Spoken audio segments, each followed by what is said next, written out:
Salut, c'est Trado, je suis content de vous retrouver pour la mise à jour de l'analyse technique du CAC 40 au programme, les nouvelles du jour, la préparation de la journée de trading pour mardi, le suivi de mon trade, la proposition d'autres trades, je vous retrouve juste après ça.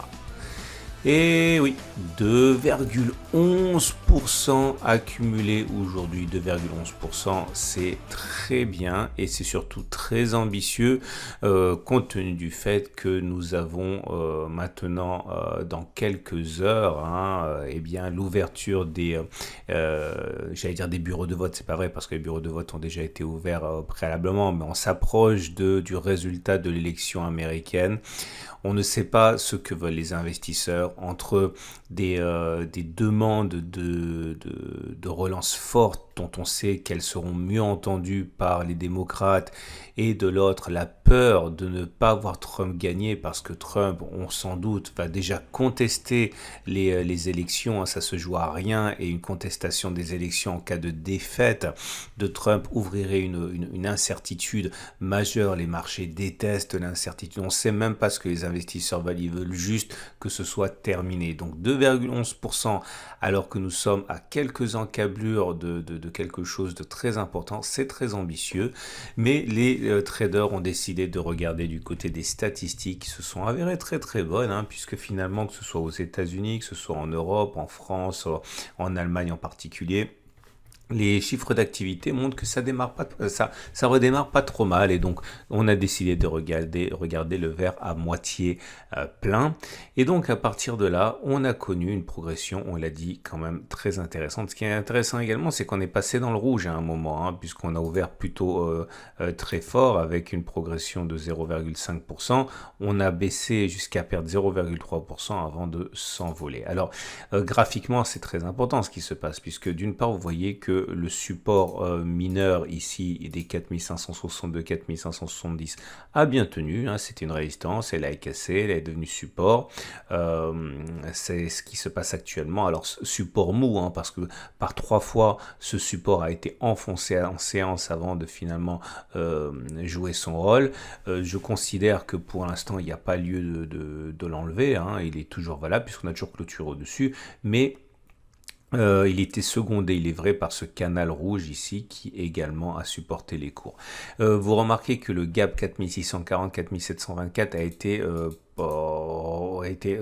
comblé très fortement puisque on est maintenant ici pour le gap. Je laisse dans son entièreté le gap pour l'instant parce que tant qu'il n'est pas rebouché ce gap, on a toujours la possibilité de voir un gap de continuation. Je vous rappelle que le gap de continuation, c'est toute la distance parcourue avant le gap, reportée par-delà le gap. Ça nous donnerait un objectif que vous savez, je regarde de près puisqu'il s'agit d'aller chercher à peu de choses près le support intermédiaire. Non, je raconte n'importe quoi. Je reprends parce que j'ai travaillé comme un cochon. Voilà, c'est ici. Le gap, il était là.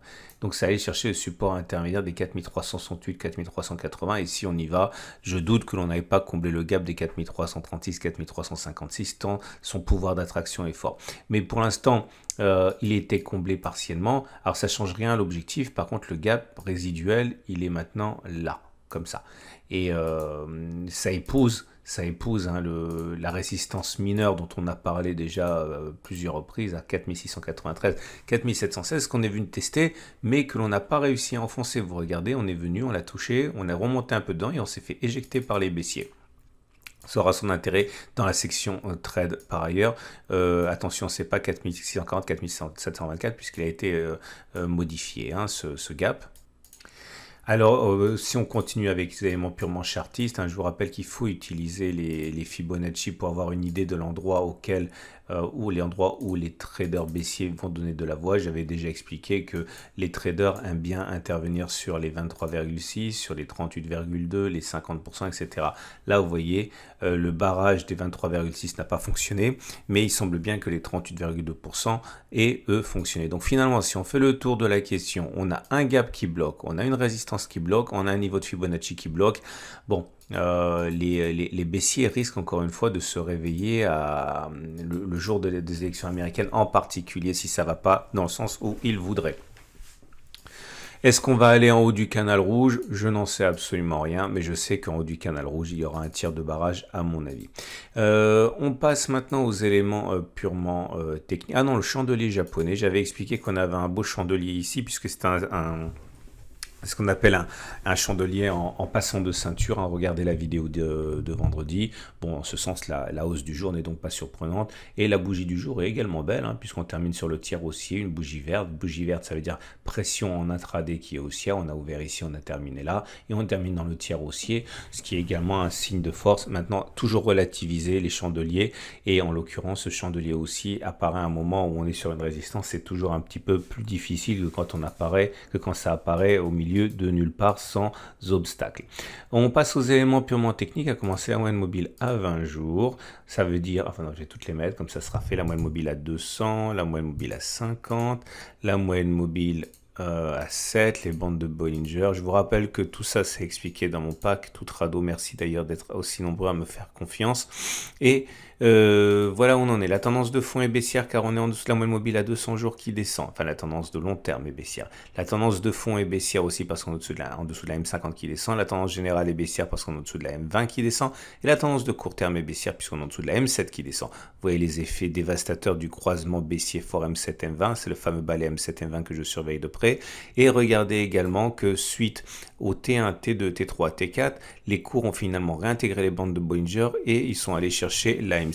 Hein, c'était l'objectif du backtest qu'on avait backtesté la semaine dernière, je ne me rappelle plus quand, et on avait dit que le setup Tradobull nous amenait à envisager un retour sur la M7, mais souvent même bien au-delà.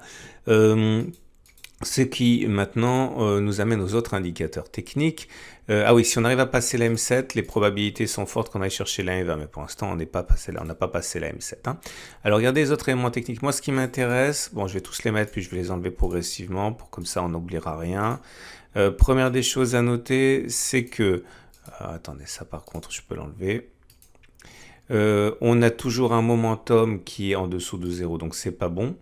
On a également un RSI qui est en dessous de 50, donc c'est pas bon non plus.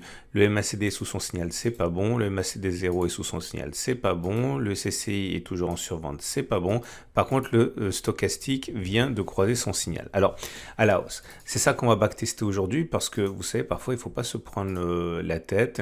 Et il y a des backtests très efficaces et très simples qui peuvent présenter un intérêt. En l'occurrence, ici, on va regarder ce qui se passe lorsque, attention, c'est un peu précis, lorsque on a un MAC, un stochastique qui croise son signal à la hausse, mais alors qu'on est toujours au moment du croisement, hein, dans la zone de survente. Ok, on va regarder si c'est bien ou si c'est pas bien et si on peut avoir quelque chose d'intéressant à ce niveau. Alors attendez, j'enlève les éléments techniques parce que sinon on n'y voit plus rien et c'est comme ça et voilà. Et voilà. Donc, je répète, ce backtest n'a aucune validité scientifique parce qu'on ne peut pas backtester sur 20 occurrences. C'est pourtant ce que je vais faire, mais c'est simplement pour partager ma méthode qui repose sur des backtests systématiques. Hein, mais ce n'est pas un conseil, naturellement. Donc, je considérerai que le backtest donne un résultat positif si l'indice prend 1,5% par rapport à la clôture le jour où... par rapport au jour où on a donné le signal haussier stochastique dans la zone de survente. Okay, et ça sera réputé perdu si on perd 1,5 d'abord. Okay, donc c'est très basique, hein, pourquoi pas. Et c'est donc parti pour le premier test qui est ici et qui est un échec puisque le signal a été délivré sur cette bougie ci et comme vous pouvez le voir, on est d'abord allé faire un moins 1,70 avant d'aller faire un 2,99, hein, etc. Donc c'est perdant. Deuxième test délivré ici. Là par contre c'est un succès puisque comme vous pouvez le voir, le signal a été donné sur cette bougie-ci. On a fait une perte de 1% avant d'aller chercher 3,8. Là c'est un nouvel échec puisque comme vous pouvez constater, le signal a été donné sur cette bougie-ci. et on a d'abord baissé, fait -2 avant d'aller chercher, bon, +10, +11, mais c'est pas la question. Encore un échec ici, bon, ça va aller plus vite hein, maintenant, donc on allait chercher -1,5 avant d'aller plus haut. Là, c'est une réussite, hein, ça s'est pas joué à grand chose, mais bon, le signal a été donné sur cette bougie-ci, et on a bien fait 1,93 avant de perdre 1,5. Là également, on a connu une belle progression. Un échec, un succès, un succès, un échec, un deuxième échec, un troisième échec, un succès, deuxième succès, troisième succès, un échec, un succès, un échec, un succès, un succès, et c'est assez équilibré puisque l'on arrive à 11 succès et 9 échecs, ce qui veut dire un petit 55%. Et vous allez me dire, mais c'est pourri, Trado. Cache ce backtest que je ne saurais voir. Oui, mais attention, parce que d'une part, 55% c'est pas mal, c'est mieux déjà que le casino, hein, c'est-à-dire le casino de la maison, hein, qui gagne encore moins souvent que ça. Hein. Les casinos gagnent à 53% hein, généralement. Et non seulement, et on sait l'argent que font les casinos, et puis deux, surtout, ce qui est intéressant, c'est que là, j'ai pris un stop loss arbitraire et un gain arbitraire à 1,5. Hein. Est-ce qu'on va d'abord faire moins 1,5 ou d'abord faire plus 1,5? Mais vous allez constater que très souvent, il y a moyen d'être beaucoup plus gourmand que 1,5. Voilà, je prends au hasard, le signal a été gagnant ici, on a fait 4,7, il a été gagnant ici, on a fait 2,4, il a été gagnant ici, on a fait 3,9, il a été gagnant il a été gagnant près d'une fois sur deux, mais quand c'est gagnant, généralement ça donne des choses qui sont pas mal du tout. Donc du coup, ça mérite peut-être que vous vous penchiez là-dessus. Ce qui donc nous amène à la traditionnelle question. Est-ce que vous auriez dû acheter dès la clôture des marchés lundi soir, ou dès l'ouverture demain mardi, vous devriez acheter en espérant qu'on fasse plus 1,5% avant de faire moins 1,5%? Non, on peut pas faire ça. On peut pas faire ça parce que vous savez pas à quel moment vous entrez, vous n'avez pas backtesté, à quel moment vous sortez, à quel moment vous prenez votre profit, à quel moment vous prenez votre perte. Bref, moi je vous apporte simplement les moyens de progresser. Je ne vous donne pas tout entre les mains. Hein. Ça fonctionne pas comme ça, le trading et l'analyse technique. Vous devez mettre les mains dans le cambouis. Ce qui est sûr, c'est que dans l'état actuel des choses, et ça se jouera sur le plan de trade, il est plus probable que l'on fasse plus 1,5 avant de faire moins 1,5 en tant qu'analyste technique. Et donc, on va terminer avec l'Ichimoku. Et l'Ichimoku est baissier. Il est baissier, mais a quand même à noter plusieurs choses. Première chose, c'est que, évidemment, le nuage est descendant, la Tenkan, la Kijun sont descendantes, etc. Les prix sont en dessous du nuage, donc tout ça, c'est baissier. Mais vous remarquez comme les forces de rappel vers la Tenkan ont été violentes, je l'avais expliqué, hein, qu'on ne peut pas définitivement, infiniment, on peut pas constamment s'éloigner de la Tenkan et la Kijun. Hein. Il y a comme un élastique qui est tendu, et plus on s'éloigne de la Tenkan, plus il y a de chances pour qu'on y revienne violemment. Et là, c'est un petit peu les forces de rappel auxquelles on assiste actuellement. Et il y a aussi des résistances à noter ici. Hein. Vous voyez, il y a un plat de SSB, et il y a un autre plat de SSB encore plus fort ici. Et vous voyez, c'est pile poil sur ce point que les traders Ichimoku tentent leur chance. Hein. Enfin, notamment. Maintenant, pour l'instant, il n'y a pas encore de réaction, mais ça risque de réagir. Alors, du coup, maintenant, les trades du jour. Alors, que trader? Alors, je vais commencer par faire un aparté sur quelque chose de très important. C'est le trade que j'ai passé moi. Alors, j'ai reçu plein de mails me disant « Ouais, Trado, comment tu savais que ça allait monter, etc. » Bah, j'en savais absolument rien. Vous avez vu, hein, j'ai backtesté un truc, ça marchait. Bon, bah voilà. Et en même temps, pendant que certains gagnaient de l'argent, il faut savoir que moi, j'en ai perdu. Pourquoi j'en ai perdu? Parce qu'en fait, bon, je vous raconte pas tous les trades que je passe, mais et surtout comment je les passe, mais il y avait deux setups qui m'ont incité à acheter. Alors là, je vais pas vous la refaire parce que ça va être trop long, mais regardez mes vidéos de la semaine dernière. Il y a d'une part le trade que j'ai lancé suite au double setup Tradobull, etc. Et celui-là, je l'avais lancé sur des futurs. Je traite sur trois choses. Un trade sur le futur, je traite sur les CFD, je traite sur le spot. Ça dépend de l'unité de temps. Et il y a un autre truc que j'avais backtesté avec vous, c'était également la semaine dernière, le fait que très souvent, suite à ce genre de scénario, on pouvait envisager des hausses de 10, 15, 20%, etc. Donc j'ai passé un trade sur du spot, c'est-à-dire les cours que vous voyez, et en visant, c'est du moyen terme, moi j'en ai même pas parlé sur le site, parce que voilà, j'ai backtesté ça, mais j'ai également passé, mais pour du plus court terme, le fameux retour sur la M7. Et celui-là, je l'avais passé sur des futurs. Et quand on regarde les futurs, ok, donc là, il est gagnant en spot. On est bien allé chercher la M7, hein, qui est ici. Mais par contre, quand on regarde ce qui s'est passé sur les futurs, et vous allez voir, ça s'appelle le FCE, eh bien, pendant que le CAC 40 était fermé, le futur, lui, il était ouvert et on est allé chercher au plus bas les 4486. On est allé plus bas sur les futurs et également sur les CFD, hein, qu'on est allé sur le CAC 40 spot, tout simplement parce que ça s'est fait à un moment où le marché était ouvert pour les futurs et pour les CFD, mais fermé pour le spot. Ok, ça ouvre plus tôt et ça termine plus tard, hein, c'est le futur et les CFD. Et là, du coup, je me suis rendu compte avec effroi, parce que je ne m'étais même pas rendu compte sur le coup, que mon stop avait été touché sur les futurs. Si j'avais passé le même trade avec des trackers par exemple, ou quelque chose qui cote comme le spot, j'aurais pas été déclenché. Alors j'ai pas été déclenché sur mon trade de moyen terme, mais j'ai été déclenché sur le trade de court terme. Si j'en parle, c'est parce que vous devez vraiment comprendre ce avec quoi vous tradez. Quand vous tradez avec des CFD ou des futurs, les horaires de cotation sont pas les mêmes que sur le spot. Et donc il faut vraiment, parfois ça joue en votre faveur parce qu'il se passe des choses avant et après qui sont pas visibles sur le spot, mais dans ce coup-là, voilà, ça fait sauter un de mes trades sur cette configuration.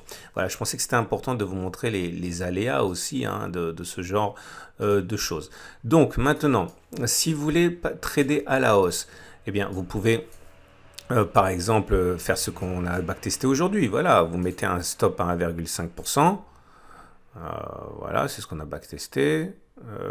Vous mettez un objectif à au moins 1,5, vous avez votre ratio gain-risque. Bon, moi j'aime pas trop parce que il y a des résistances au-dessus, mais vous aurez remarqué que dans ce que j'ai backtesté, j'ai pas tenu compte des supports et des résistances, hein, j'ai tout pris, hein, donc normalement c'est valable, hein.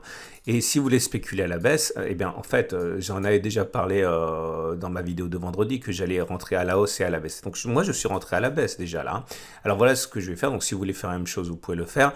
L'idée c'est que on risque de monter encore vu la dynamique, mais de toute façon mon objectif il est très bas. Mon objectif pour ce swing baissier il est à 6,6%. Donc je peux me permettre de mettre un stop à 3, voilà, comme ça, tranquille. Ça me fait quand même un ratio de gain risque qui est 1 pour 2. Et pour atteindre mon objectif, les haussiers devront manger la résistance, manger le gap, aller combler la moyenne mobile, toucher la moyenne mobile à 20 jours. Bref, pas mal d'obstacles dans un moment où c'est assez tendu. Moi, j'ai mon ratio de 1 pour 2, donc je suis tout à fait content. Donc moi, je suis maintenant, j'ai sorti, alors attention, j'ai sorti mon trade non, j'ai pas sorti mon trade de moyen terme, mais par contre, je suis en position baissière en même temps pour aller chercher, hein, vous l'avez compris, les 4380 avec un stop à... Voilà, c'est au-dessus de la M20, je l'ai mis à peu près. Voilà, je vous laisse, je vous souhaite une excellente journée. Je vous invite à regarder à la fin de cette vidéo l'analyse technique de l'or. Je vous rappelle que maintenant, ça y est, les boutiques traditionnelles sont fermées pour l'or. Si vous voulez vous en procurer, vous pouvez toujours vous en procurer avec mon partenaire aucoffre.com. Vous avez également l'analyse de moyen terme. Et surtout, n'oubliez pas, je mets sous la vidéo le lien pour vous inscrire à la conférence en ligne que je donnerai avec ce grand professionnel qui est Alexandre Baradez. Ça sera le 6, ce sera vendredi, pour faire suite et analyser le marché suite aux élections américaines sous la houlette de Vidéo Bourse. Allez, à demain pour la mise à jour.